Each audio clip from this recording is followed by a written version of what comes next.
Poco का Poco M6 Plus 5G आने वाला है। कब आएगा बताएंगे, लेकिन उससे पहले हमारे ट्रैकिंग टेक भाई सब क्या बोल रहे हैं ये देख लेते हैं। प्राइस के हिसाब से अगर मैं डिस्प्ले के बारे में बात करूं, परफॉर्मेंस के बारे में बात करूं, यूआई के बारे में बात करूं एंड जो पीछे ग्लास बैक वगैरह डिजाइन के बारे में बात करूं, I think it is quite good. Definitely one of the better phones in this price. इनके हिसाब से ये एक बेस्ट फोन है इस रेंज का। क्या सही में एक बेस्ट स्मार्टफोन है इस रेंज का, या फिर आप लोगों को गंडू बनाया जा रहा है? जो वीडियो बनाया हुआ है पोको के कोलैबोरेशन में बनाया हुआ है, लेकिन जो भी हमें लगा इस फोन के बारे में, इस X1 बड्स के बारे में, हमारे ट्रैकिंग टेक भाई साहब ने पोको के कोलैबोरेशन में इस वीडियो को बनाया है, इसलिए ज्यादा बुराई तो नहीं कर पाएंगे। क्या सही में एक बेस्ट फोन है, चलिए देखते हैं। इसी चीज को देखने के लिए हमने ले लिया है Poco M6 Plus 5G versus Redmi 35G। ये भी एक न्यू फोन है दोस्तों, और दोनों फोन का प्राइस ही लगभग सेम प्राइस के अंडर में ही आता है। प्राइस का कितना डिफरेंस है एंड में बताएंगे। पहले बात करते हैं डिस्प्ले क्वालिटी की। पोको M6 Plus में 6.79 इंच का IPS LCD डिस्प्ले मिलता है, जो की 120 हर्ट्ज के रिफ्रेश रेट के साथ आता है। Redmi 35G में भी आपको 6.79 इंच का IPS LCD डिस्प्ले मिलता है, जो कि 120 हर्ट्ज के रिफ्रेश रेट के साथ आता है। डिस्प्ले रेजोल्यूशन 1080x2460 पिक्सल दोनों फोन में मिल जाता है। डिस्प्ले डेंसिटी 396 ppi दोनों फोन में मिलता है। डिस्प्ले ब्राइटनेस 550 निट्स का पिक ब्राइटनेस दोनों फोन में आपको मिलता है। Display protection Poco M6 Plus में गोरिल्ला ग्लास का प्रोटेक्शन मिलता है, जबकि Redmi 35G में गोरिल्ला ग्लास 3 का प्रोटेक्शन मिलता है। तो डिस्प्ले के मामले में दोनों का डिस्प्ले लगभग सेम है, लेकिन थोड़ा ज्यादा बेस्ट है Redmi 35G का डिस्प्ले, क्योंकि इसमें आपको गोरिल्ला ग्लास 3 का प्रोटेक्शन मिलता है। चलिए बात करते हैं कोर मेन पॉइंट की, जो की है कैमरा सेटअप। यहाँ पर भी दोनों फोन सेम है गाइस, क्योंकि दोनों फोन में आपको डुअल कैमरा सेटअप मिलता है। बैक में 108 मेगापिक्सल का PDF कैमरा मिलता है और 2 मेगापिक्सल का मैक्रो मिल जाता है दोनों फोन में। अगर मैं बात करता हूँ सेल्फी की, तो 13 मेगापिक्सल का सेल्फी कैमरा दोनों फोन में मिलता है। तो कैमरे के मामले में भी दोनों फोन सेम है, ज्यादा डिफरेंस नहीं है, ज्यादा का कुछ भी डिफरेंस नहीं है। चलिए दोस्तों बात कर लेते हैं एक और मेन पॉइंट की, जो की है प्रोसेसर। तो यहाँ पर भी दोनों फोन सेम है, क्योंकि दोनों फोन में आपको मिलता है Qualcomm Snapdragon 4 Gen 2 Acceleris Edition। इस प्रोसेसर का AnTuTu स्कोर 4 लाख के आसपास आता है।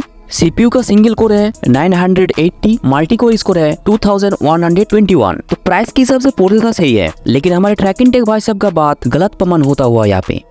चलिए बात करते हैं कोर मेन पॉइंट की, जो की है बैटरी कैपेसिटी। कमाल है भाई साहब, क्योंकि यहाँ पर भी दोनों फोन सेम है। दोनों फोन में 5030 mAh की बैटरी मिलता है विद 33 वाट के फास्ट चार्जिंग के सपोर्ट के साथ। अगर मैं बात करता हूँ मेमोरी की, पोको M6 Plus में 8GB रैम के साथ 128GB इंटरनल स्टोरेज का ऑप्शन मिलता है, जबकि Redmi 35G में 8GB रैम के साथ 256GB का इंटरनल स्टोरेज का ऑप्शन मिलता है। तो मेमोरी के मामले में Redmi 35G थोड़ा ज्यादा बेस्ट है, और हाँ दोनों में SD कार्ड का ऑप्शन आपको मिल जाता है। बाकी दोनों phone out of the box Android 14 के साथ आता है, और दोनों फोन में आपको HyperOS का सपोर्ट मिलता है। मेन फीचर के बारे में बात हमने कर लिया। चलिए बात करते हैं प्राइस के हिसाब से कौन सा फोन बेस्ट है। दोनों फोन का लगभग प्राइस गाइस 12,000 के आसपास ही आ जाता है। तो प्राइस के हिसाब से अगर देखा जाए तो दोनों फोन ही सिमिलर ही है, ज्यादा डिफरेंस नहीं है। हमारे ट्रैकिंग टेक भाई साहब बोल रहे थे this is the best phone in this price range, but ऐसा तो है नहीं भाई साहब, क्योंकि और भी बहुत सारे फोन है जो इससे भी बेहतर फोन है। अगर आप लोग चाहते हो तो उससे भी कंपेयर कर देंगे इसका। वैसे आपके हिसाब से कौन सा फोन बेस्ट है हमें कमेंट करके जरूर से बोले, और अगर आप यहाँ तक वीडियो को देख रहे हो तो एक लाइक कर देना जरूर से। इस तरीके की और भी इंटरेस्टिंग वीडियो देखने के लिए सब्सक्राइब कर देना। चलिए दोस्तों मैं मिलता हूं आपसे एक और धमाकेदार वीडियो के साथ, तब तक के लिए बाय बाय।